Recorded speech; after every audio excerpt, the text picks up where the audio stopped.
শুভাকাশের জন্মদিনে বিরিয়ানি আনতে গেছে ওর মা, আর আমরা সবাই ওয়েট করছি বিরিয়ানির জন্যে। এই দেখুন সব বিরিয়ানি লাভার, এরা স্টেশনে বসে খেলতে শুরু করে দিয়েছে। দেখুন দেখুন উনো খেললে বিরিয়ানি আগে খিদে পারে।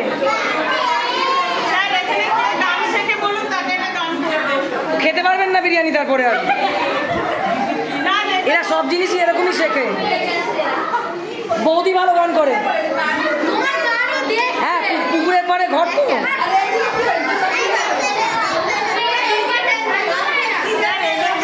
বিরিয়ানির অপেক্ষায় শুয়ে পড়েছে, বিরিয়ানি আসছে।